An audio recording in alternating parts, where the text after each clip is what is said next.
Estamos começando mais um podcast do Programa da Marcela, aqui no primeiro Congresso de Direito Condominial de Caldas Novas, realizado pela 2ª Corte de Conciliação e Arbitragem de Caldas Novas e OAB Goiás. Comigo hoje aqui para falar sobre um tema polêmico e que muita gente tem dúvidas sobre esse assunto: inadimplência. Estão eles que são especialistas no assunto, a doutora Ana Carolina Pedreira, que é advogada especialista em cobrança condominial em multipropriedade, e o doutor Alexandre Sobral, que é advogado condominialista, também especialista nessa área da inadimplência e da cobrança.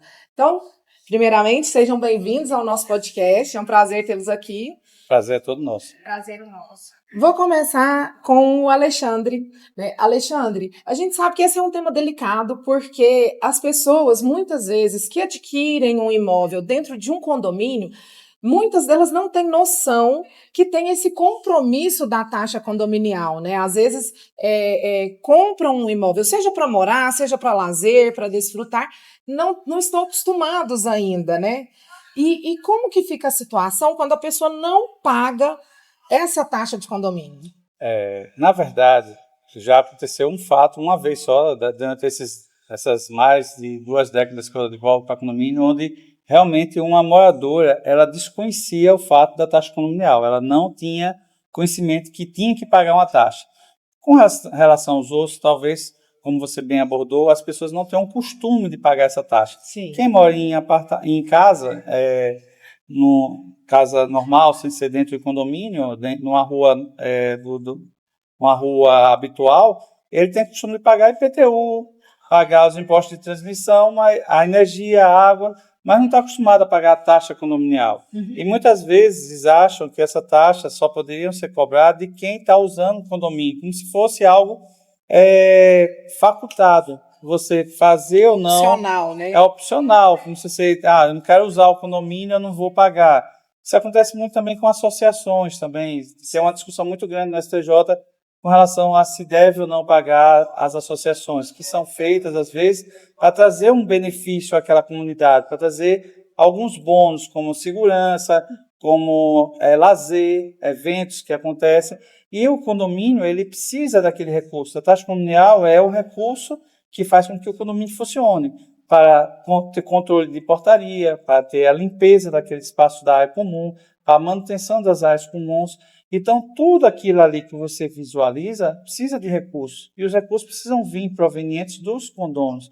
E muitas vezes os condôminos não associam uma coisa a outra. Eles pensam que é uma empresa à parte, que está tendo lucro com isso. Então, muita gente associa o condomínio como se fosse uma empresa lucrando com a taxa condominial. E, na verdade, é uma divisão de despesa. É uma divisão, um rateio do que está se gastando naquele momento com aquela manutenção obrigatória, com aqueles serviços que são oferecidos. Uhum. E aí as pessoas confundem também com o CDC, acham que pode usar o Código do Consumidor contra o condomínio, porque acha que está tendo uma relação de consumo, mas não tem nada a ver, nada disso.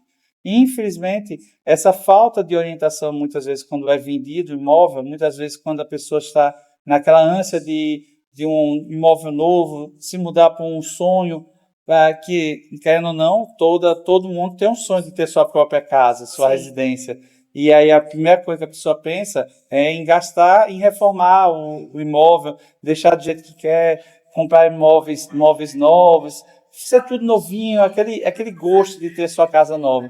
E esquece que existem compromissos que são perpétuos. A taxa condomínio, enquanto existir o condomínio, ela vai existir. É uma taxa ininterrupta e que tem que ser paga mensalmente. E que, às vezes, vem com um complemento, quando houver alguns serviços extras, algumas manutenções extras, que a gente chama de taxa extra, que é quando o condomínio precisa de um recurso extra para fazer uma obra mais vultuosa, uma obra mais cara. Aí ele vai precisar da ajuda dos moradores para fazer isso. Às vezes para uma reforma ou até para adquirir um mobiliário, um equipamento. Mudança da academia, fazer uma academia ou mudar os equipamentos da academia, que hoje assim, vamos dizer, é o que todo condomínio quer, uma boa academia, Sim. todo mundo está nessa onda fitness, É. e às vezes a pessoa vai lá, só fica 2 minutos, mas ela está fazendo academia, naquela academia novinha, tem mais gosto de fazer, né? E às vezes aquele que não vai na academia acha ruim, né, da taxa, porque, eu vou ter que pagar, eu nem uso, não é? Não tem muito disso? Tem gente que reclama até do elevador, eu moro no primeiro andar, para que eu estou pagando elevador? É complicado. Essa questão do condomínio, da inadimplência, a gente vê que isso no Brasil é muito comum, né? Não importa a cidade, não importa o destino da residência. Eu até estava comentando aqui com a doutora Ana Carolina nos bastidores, aqui a gente falando. Quando a pessoa aperta, a primeira coisa que ela deixa de pagar é a taxa de condomínio, né? Falei isso na minha palestra agora, nesse momento, que exatamente quando há uma situação de aperto, ele pode deixar de pagar, não deixa de pagar nada, a primeira coisa que ele deixa de pagar é o condomínio, porque tivemos uma mudança em 2002 do Código Civil, onde acabou prejudicando os condomínios, que houve a mudança do valor da multa, que era de 20%, e baixou para 2%. Isso repercutiu muito negativamente para a inadimplência. Então, hoje em dia, você deixar de pagar a taxa condominial, se a convenção não tiver diferente das normais, das habituais, vai ser o juros de 1% e multa de 2%, que é um valor muito baixo e irrisório a depender do valor da taxa condominial. Sai mais barato muitas vezes que o McDonald's. Então, a pessoa prefere pagar o cartão de crédito, pagar o plano de saúde, pagar as outras despesas habituais de supermercado e deixar o condomínio para que os outros paguem, para que ela possa ter água, energia, para ela poder ter alguém para abrir a porta para ela, fazer a manutenção. E tem um detalhe, né? Diferente de serviços como, por exemplo, energia, que se a pessoa não pagar dentro de 30 dias corta, o condomínio não pode cortar serviços para o inadimplente, né? Ele não pode proibir ele de ter acesso, por exemplo, à área comum. E eu defendo que não deva fazer isso. Por quê? Porque quando você for pagar, você vai pagar aquele valor com as penalidades que a lei já impõe. E se você não tiver acesso a esses espaços, você não vai ter a diminuição do valor que você também contribuiu para a manutenção daquele espaço. Então, eu sou contra você cortar o acesso a esses espaços, porque quando ele pagar, ele já vai pagar com aquelas manutenções.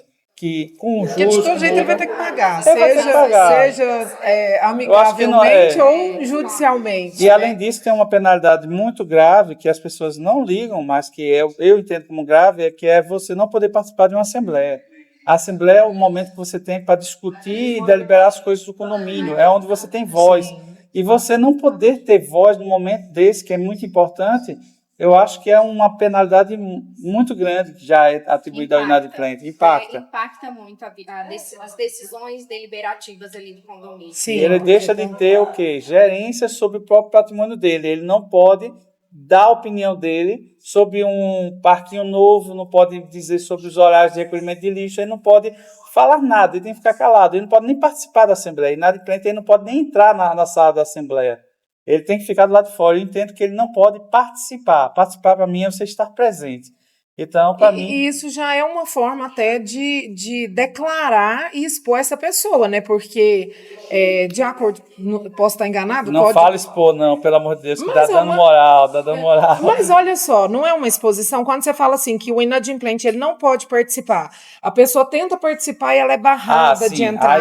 Mas isso aí não ela... é uma exposição. Mas ela tem ciência que ela não pode participar. Se ela for lá e se fizer expor nisso aí, é a mesma coisa de você tentar entrar no cinema sem pagar ticket. Entendi. Sem pagar o ingresso. E aí a pessoa vai lá e, não, o senhor não pode ficar, tem que sair.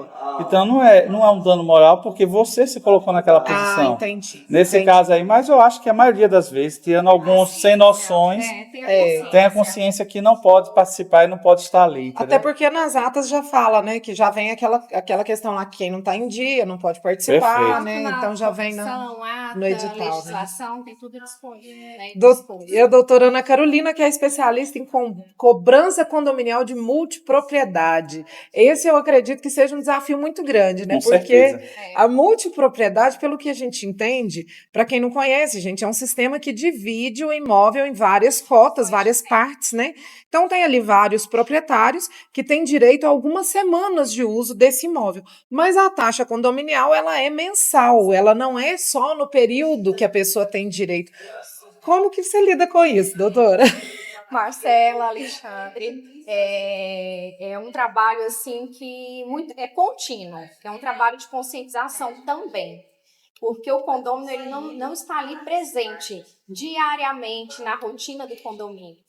Ele se faz presente no seu momento de lazer, no desfrutar da sua semana. Sim. Então, a gente foca muito no escritório em si, nesse tipo de cobrança, porque quando a gente fala que é uma casa de férias, mas uma casa de férias que tem um custo um pouco mais reduzido, porque ele é rateado entre os outros proprietários daquele imóvel, né? Então, a cobrança de vários proprietários, ela tem os mesmos... A gente tem as mesmas dificuldades de um condomínio, né, edilício, condomínio comercial, só que dentre outras, o que vem de agregado naqueles serviços de um condomínio de multipropriedade acaba deixando esse rateio às vezes um pouco mais oneroso, porque ali dentro você está indo para usufruir de lazer, de férias, de momento com a sua família. Então a gente tenta mostrar para aquele cliente, né, que não é um condômino, que é um cliente da incorporadora, mas é um condômino porque ele assumiu um contrato de promessa de compra e venda, mas ali dentro também tem clientes que são quitados, condôminos quitados, que os serviços agregados, o que ali ele comprou uma casa de férias, ele comprou um sonho, um desfrute de um momento. Então, aqui tem uma despesa. Sim. Então, lá você vai ter um serviço, vai depender da característica do empreendimento que ele comprou também, o que ofereceram para ele naquele momento, né? Então, lá, dentro das particularidades do condomínio, você vai ter salva-vidas, né? Ali dentro daquela área de lazer. Tem o serviço de hotelaria naquele momento ali, que ele chega, o quarto já vai estar preparado, camareira. Aí vai depender também do empreendimento. Vai ter troca todos os dias, vai ser troca só entrada e, enfim, limpeza só no dia que você entra no apartamento. Então, vai muito do condomínio, né? E da particularidade de cada empreendimento. Mas eu foco muito nesse sentido, porque é uma problemática você lidar com vários condôminos e muitos deles não têm consciência que existe essa obrigação. Acha que é só comprar, pagar a incorporadora, pagar o empreendimento, a parcela e vai chegar e tem tudo incluso. Você acha que isso não é um problema na hora da venda? Porque às vezes quando vai ser feita a venda, o corretor, o atendente ali, ele não informa isso para a pessoa no contrato. Muitos imóveis desses de multipropriedade, eles são adquiridos enquanto está em planta ainda, né? O imóvel não está entregue. Então a pessoa compra, vai pagando ali, espera 1, 2 anos, às vezes até mais, até ele adquire, até o imóvel ficar pronto. Quando o imóvel é entregue, ele não estava ciente, ou talvez ele já até esqueceu, se ele foi informado há 2 anos atrás. Foi uma informação, assim, um detalhe na informação. Detalhe, tipo a letrinha pequena no contrato. Assim, às vezes nem sempre uma letra pequena, mas assim, como é algo que, por exemplo, se ele comprou um imóvel em construção, né?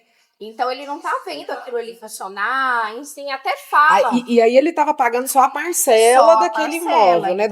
Daquela cota. Isso. Quando o imóvel fica pronto, é que vem o condomínio. Aí ele descobre que ele vai ter mais uma parcelinha ali que ele vai... Mas convenhamos que é algo até lógico e até racional. A pessoa que vai comprar um imóvel, que sabe que tem elevador, tem porteiro, tem uma portaria, um concierge, achar que não vai ter um custo operacional. Mas eu acho que no caso da multipropriedade, a pessoa entende que isso já está no valor da Mas depois que ele quita, compra, vai ser o quê? A empresa vai pagar o resto da vida para ele ter o imóvel dele? Ele tem que ter um mínimo de consciência.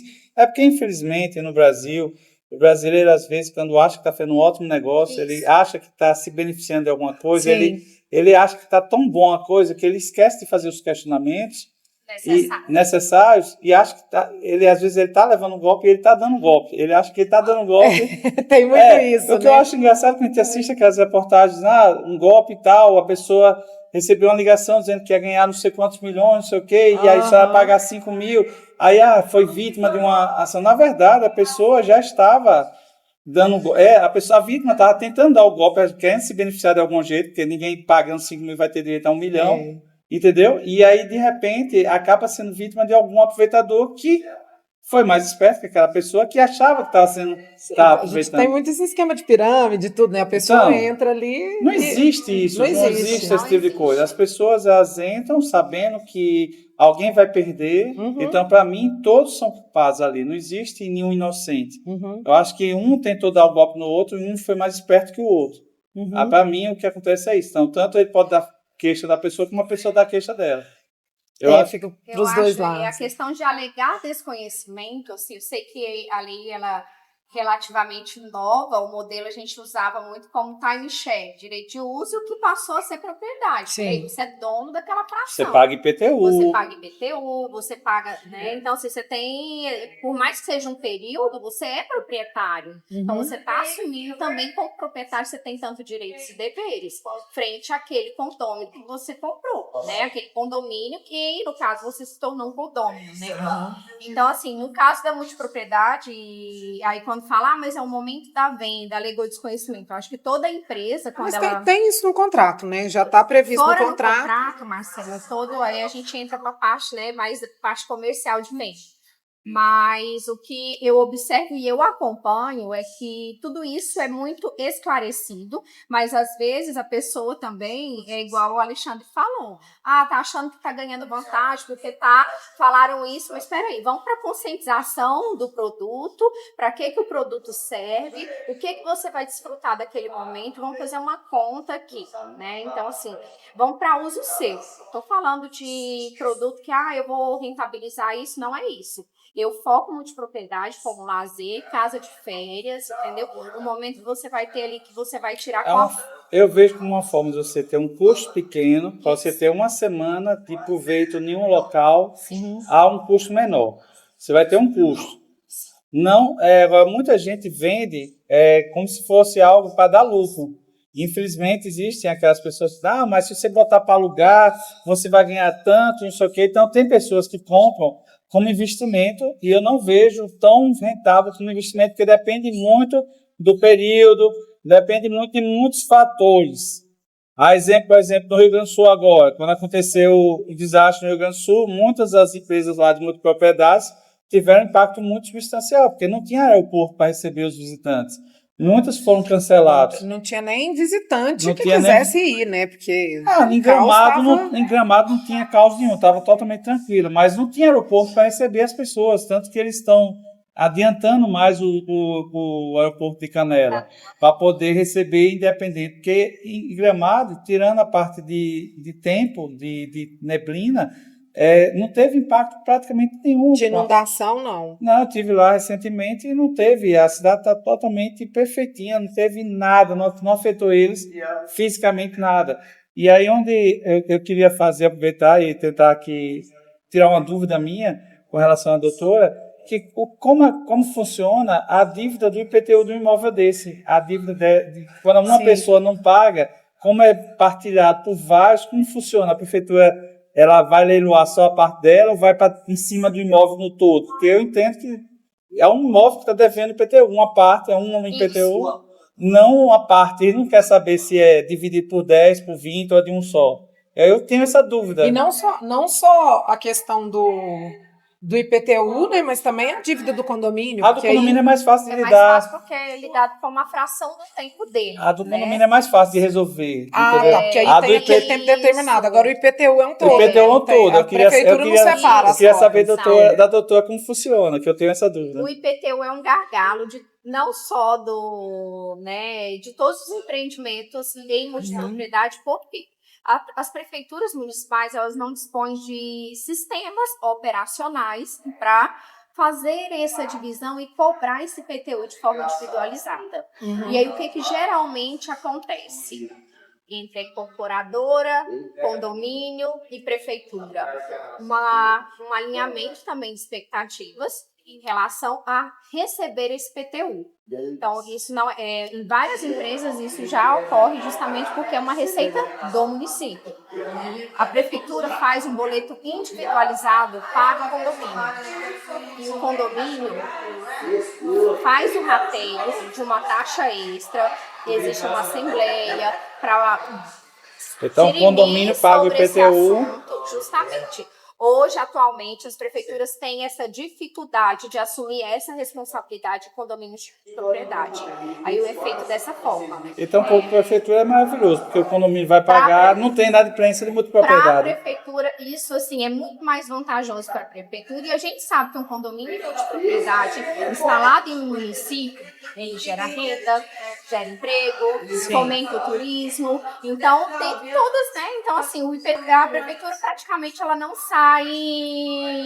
Ela não perde. Ela não perde e ela não passa perrengue, né? Bem popular, ela não passa perrengue em relação ao IPTU. Pra você ter uma ideia, nos Estados Unidos, a Disney ela subsidia uma parte do IPTU das casas que ficam ao seu redor, exatamente para estimular a construção, para ter leitos, para ter mais visitantes. Eles vêm com tanto, eles precisam tanto de hospedagem, porque às vezes a pessoa não vai para lá, para Disney, porque a hospedagem às vezes é tão cara e é tão difícil, às vezes não tem local para você se hospedar, diante da quantidade de pessoas que vão para lá, que eles estimulam a construção e eles subsidiam, eles pagam diretamente às prefeituras de lá um percentual.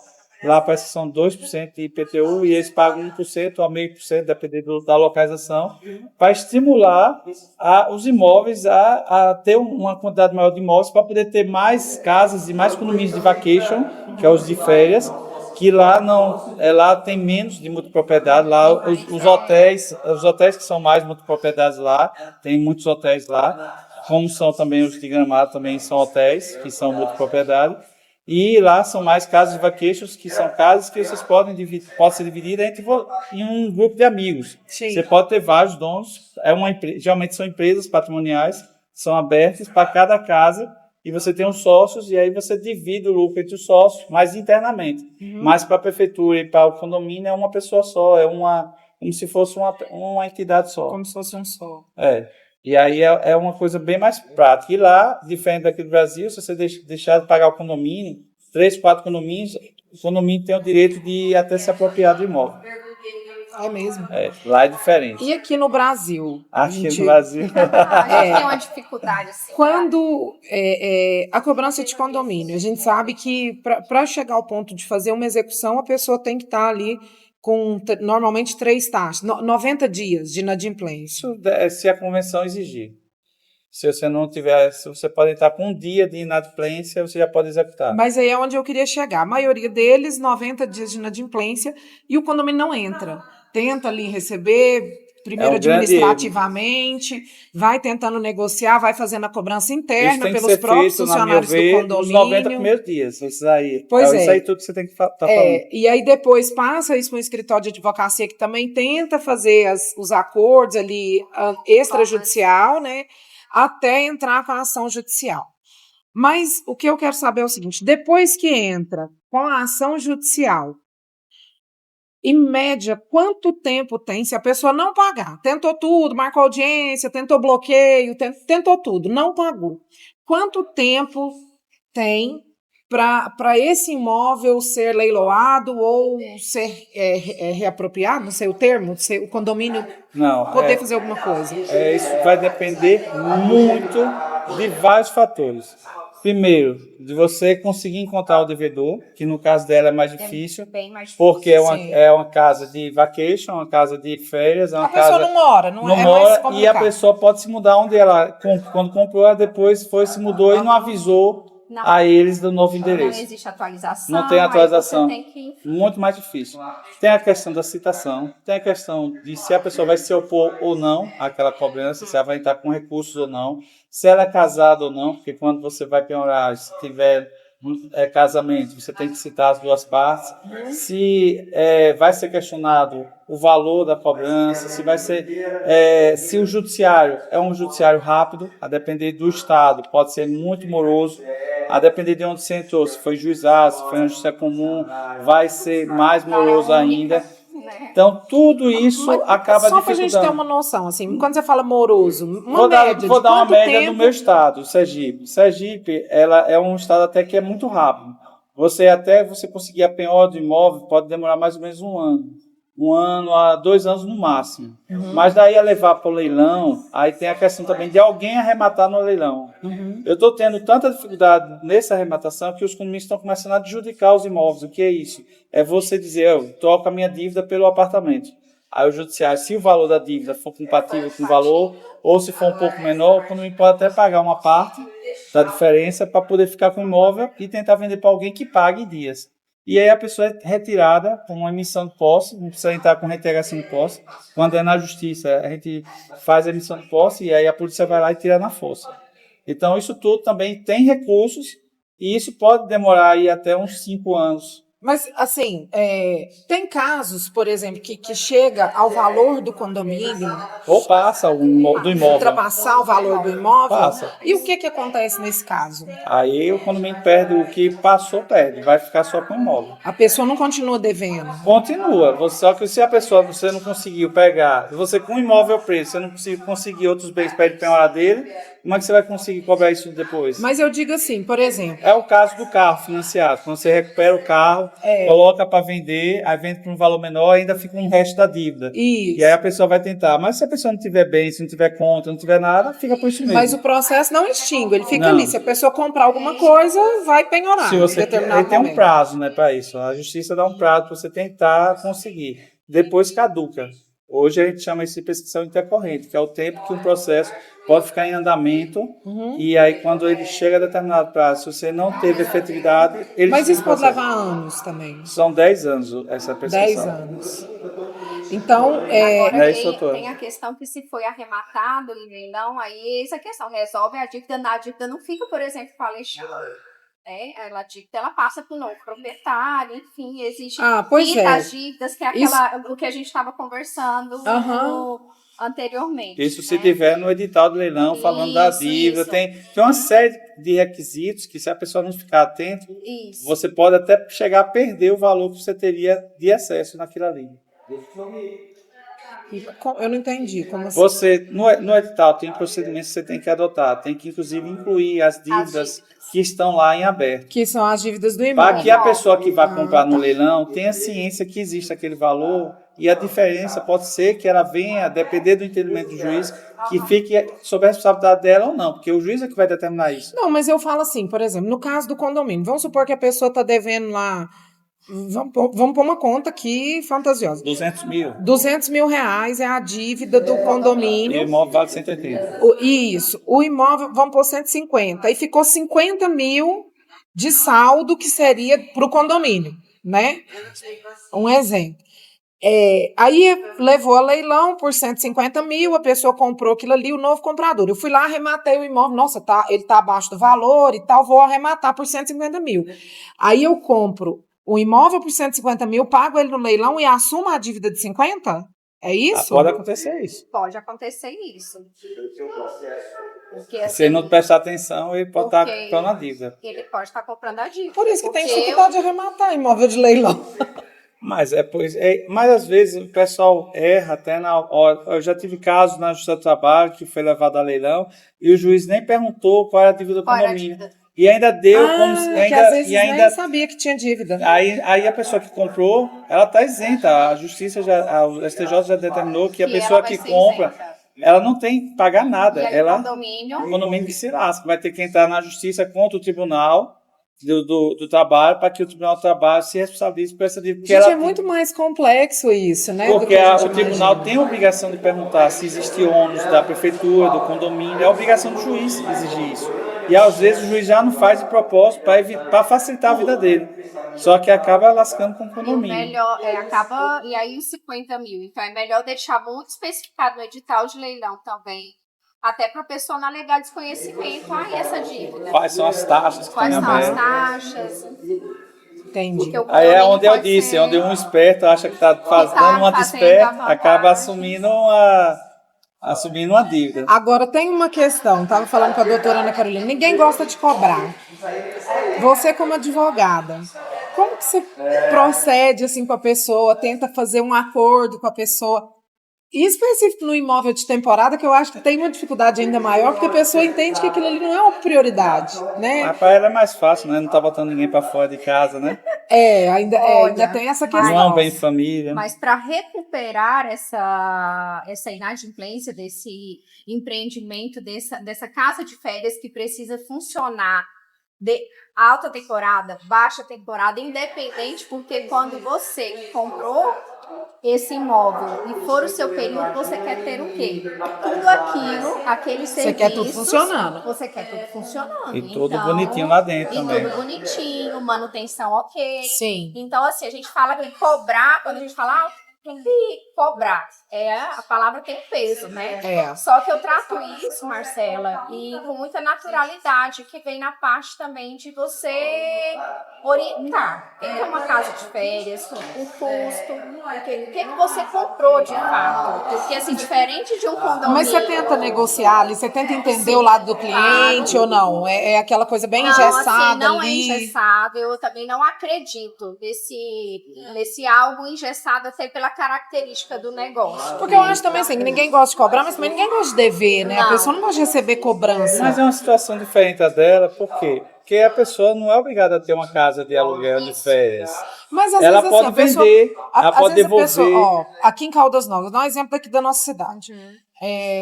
A economia andando, todo mundo comprando, aquele movimento louco. Vem uma pandemia e afeta todo mundo. E aí, 7 meses, imóveis fechados, que não poderiam ser usados, ninguém podia vir para cá. Os condomínios aqui, piscina tudo vazia, tudo foi parque aquático fechado. Então, a pessoa estava impedida de usar um imóvel que ela tem. Mas aí tinha os recursos também que foram feitos na época da pandemia.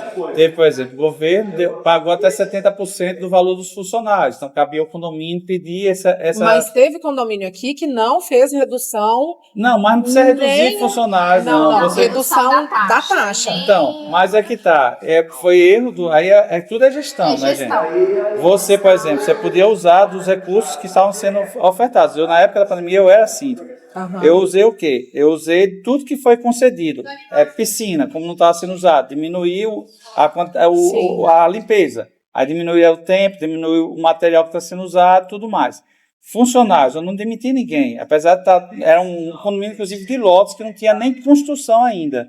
Então, para que eu pagar funcionário todos os dias lá? Então, eu fiz um rodízio de funcionários de limpeza, um dia sim, outro não. Ainda fiz o quê? Peguei aquele incentivo do governo de 70% e a pessoa só precisava pagar 30% para evitar demissões. Tudo isso fez com que eu não precisasse nem aumentar, nem diminuir, ainda fiz um fundo de caixa do condomínio, ninguém reclamou, mas eu podia ter reduzido, eu podia ter diminuído em uns 70% da minha taxa condominial. Eu não diminuí porque o pessoal não pediu. Eu fiz um caixa, como era um condomínio novo, para uma implantação de energia solar. Mas o que eu quero te falar? A pessoa que comprou um imóvel de temporada, um imóvel turístico, ela ficou impedida de usar aquele imóvel, ela não podia alugar ele, ela não podia fazer nada. Nesse caso... E a maioria dos condomínios foram gerando a mesma taxa condominial, poucos reduziram aqui, com essa conversa que ia fazer um fundo de caixa. Pode até ter feito, mas não foi... pode até ter sido feito, não é isso que eu estou questionando. O que eu estou falando é o seguinte, o inadimplente, a pessoa que não teve condição de pagar por conta de uma pandemia global que afetou todos os negócios no Brasil. Ela não teve condição de pagar, não houve essa redução da taxa, e mesmo que houvesse, talvez ela não daria conta. E aí entra numa questão, quando o condomínio entra na justiça para receber dessa pessoa, o juiz não quer saber, ele não considera. A taxa ela foi gerada para todos. Alguns tentaram dizer que, quando a pandemia, não podia pagar a taxa condominial, mas o juiz dizer, sim, e os funcionários, quem vai pagar? Tá, mas no caso, mas é isso que eu estou te falando. Quando a gente fala assim, ninguém gosta de dever, você não sabe o que cada um está passando. Quando a pessoa compra um imóvel de temporada, ela tem condição de comprar esse imóvel. Normalmente, a pessoa que está fazendo esse tipo de investimento, ela já tem casa própria, ela tá com uma condição financeira boa. Olha que alguns não, viu? Olha que alguns não. Alguns compram no arroz da coisa, pego às vezes andando na rua, Não, mas passeando. são poucos, esses são exceções. A maioria que compra um imóvel numa cidade turística, a maioria. Você falou tudo. A pessoa pode até comprar na emoção, ser um negócio que nunca pensou na vida, chegou ali no momento, o corretor vem e faz. Mas assim, ela tem condição de assumir isso, né? E aí chega num ponto que assim, ela teve um problema de saúde, um aperto financeiro, mudou o cenário na vida dela financeiro. E ela não tem condição de arcar com aquela despesa mais. Então, é nesse ponto que eu quero chegar. Como que é tratado esse cliente? Assim, o que acontece? Eu foco muito nessa questão da conscientização, mas quando você traz o assunto pandemia. Então, pandemia, a Alexandre montou muito bem que vai de cada gestão, de cada condomínio, de cada empreendimento e do que cada administração adotou, né? Naquele momento. Então, assim, falar que não tinha obrigação, não, ali todo mundo tem uma obrigação a ser cumprida, isso né? não Então, é uma coisa até que é ridícula de ser alegada. Mas a gente voltar para uma realidade hoje atual, que é sobre a casa de férias e o que cobrar. Cobrar, a gente fala, peraí, você está recebendo uma ligação ou uma notificação, um SMS, porque hoje a gente busca todos os canais, mas também busca entender o cliente ali, porque naquele momento é aquilo que a gente falou, o lazer nem sempre vai ser a prioridade. Sim. Né? Eu acho que a pandemia ela trouxe um outro cenário para nós. Não, e essa é a grande questão aqui do recebimento, que eu estou levantando para você. Porque a gente vê isso numa realidade muito, muito presente aqui em Caldas. Eu entendo que o conceito de multipropriedade que é feito, aplicado aqui no Brasil, é uma casa de férias. Sim. Então, independente da situação, você tem aquela taxa condominial para ser pago, independente de você ter lucro ou não. Então, não era, estando fechado lá, o que você estava perdendo? Era de você poder usar. Não era de você poder alugar. A ideia é essa. Então, não teria, entre aspas, um prejuízo por conta da pandemia desses espaços para a pessoa. É como você deixou de utilizar um espaço de lazer. Sim. Entendeu? Não na verdade, ninguém podia viajar para lugar nenhum. Não era um local para você. Pagasse um hotel, alguma coisa, não poderia. Mas aí é que tá. A situação é diferente de você ter que pagar algo que você não contava que pagasse ou que ia ter que aumentar, alguma coisa assim. Então, a situação de multipropriedade eu entendo diferente, que é algo que você tem um dinheiro sobrando, você paga mensalmente para poder você ter umas férias com sua família, 2, 3 vezes, você diz quantas semanas você quer naquele espaço, naquele local, ou ainda trocar, que ainda tem um sistema de troca, que você pode trocar para outro local, em outro país, em outro local aqui no Brasil. Então, é algo para você extra. Então, a pandemia, ao meu ver, não deveria estar afetando tanto essas pessoas para pagarem, porque já era um valor que ela tinha que pagar independente de qualquer coisa. Sim. Ela só deixou de usar. E ainda houve algumas compensações. Alguns grupos ainda compensaram aqueles que deixaram de usar naquele momento que estava fechado e deram semanas extras. Não sei como é que eles administraram isso internamente. Mas eles ainda compensaram alguns para poder não prejudicar a imagem do sistema, que é uma imagem nova no Brasil. Eu trouxe a questão da pandemia aqui, porque... Mas foi uma mas eu falo bem... hoje também, assim, né? O fato da cobrança em si, eu uso muito o termo da gente fazer uma cobrança humanizada, porque eu também preciso entender o cliente naquele momento, mas eu preciso entender a dor do condomínio e manter todos aqueles serviços em dias, né? Então, assim, todo condomínio ele tem um orçamento mensal, né? Tem um planejamento anual, mas tem aquele mensal que você tem que fazer todo o custeio. E é o que ele falou, é um rateio, não é uma empresa que dá lucro, não tem gordurinha. E a situação dela, eu vejo totalmente diferente da minha situação, porque a dela, ela está tirando, se ela for tirar da cobrança, só... Vamos dizer, uma semana de férias da pessoa, 2 semanas de férias da pessoa. No meu caso, eu estou tirando onde a pessoa vive, onde a pessoa mora com os filhos. Veja, a minha situação é muito mais delicada. E tem uma coisa assim que o pessoal fala... Bem de família não as duas únicas coisas que você pode pegar bem de família é o IPTU e a taxa condominial. São as duas únicas dívidas que você pode penhorar onde você mora. É isso que eu ia te perguntar, porque aqui no Brasil tem aquela coisa assim, não, a sua casa você não perde enquanto você morar lá. Taxa condominial perde. Perde. E IPTU também. Tem a parte do governo e tem a parte do condomínio. Então, por quê? Porque você está lá no condomínio, vivendo sem pagar a taxa condomínio, então, antes mesmo da mudança da lei, que foi em 2002 também, já existia um entendimento jurisprudencial que era enriquecimento ilícito. É eu morar num condomínio e ela pagar a conta por mim. Sim, não é Usufruir da justo, sua, né? das É um áreas enriquecimento. comuns. Aqui é o único lugar que eu posso morar, eu só tenho esse bem, eu não posso penhorar, é bem de família. Aí quando a gente chegava nesse ponto, quando ia penhorar, a pessoa, não, eu só tenho aqui, eu não tenho para onde ir com meus filhos. Sim, Então vende e compra uma casa. mas esse é o ponto que quando a gente aborda, a pessoa diz que a gente é frio, que a gente é insensível. Quando a gente chega e fala que só pode morar em condomínio quem pode pagar uma taxa condominial. Aí as pessoas acham que isso é uma fala de uma pessoa insensível, grosseira. Entendeu? Mas é a Tem que ser realidade. O realista, condomínio né? tem suas particularidades, independente se seja edilício, E multipropriedade. as pessoas não percebem que quando elas fazem acordo em cima de acordo e ficam acumulando essa dívida, elas estão ali perdendo o imóvel delas. O melhor, quando você não consegue mais pagar, é vender o apartamento, se livrar dessa dívida, pagar a dívida e ir para um lugar que você não tem esse custo extra. Você não tem custo extra. É. E na multipropriedade... Pior ainda, eu acho mais supérfluo ainda. Na visão, isso vai depender da visão individual de cada um. Mas existem as mesmas obrigações, direitos e deveres, mas eu tento de forma olhar também o cliente, né, o condomínio naquele momento ali, tá, como que vamos não fazendo parcelamentos, que É uma despesa voluntária que a gente chama. Tentar receber de uma forma mais... receber de uma forma amigável, mas também explicar para ele o que é uma multipropriedade, o que ele comprou. E tem gente que não tem acordo, né? Você faz um acordo, faz outro, e fica as só... medidas judiciais que... Eu vou arranjar uma briga aqui, mas é uma despesa que é como uma mulher ir fazer o salão de beleza, né? Para algumas é essencial e para outras é voluntário, é algo assim, que vai se quiser. Se você não tem como pagar um bom salão de beleza, você vai aonde? Vai naquela amiguinha que sabe fazer a unha, sabe fazer o cabelo, mas tem gente que quer fazer no salão, beleza. Nosso tempo está acabando, mas é um tema polêmico, né? A gente poderia ficar aqui levantando várias dúvidas, porque eu tenho certeza que muitos que estão nos assistindo vão se identificar com isso, né? E até vou colocar aqui para vocês, quem tiver alguma dúvida, se quiser colocar aqui nas perguntas, mandar alguma pergunta para a gente,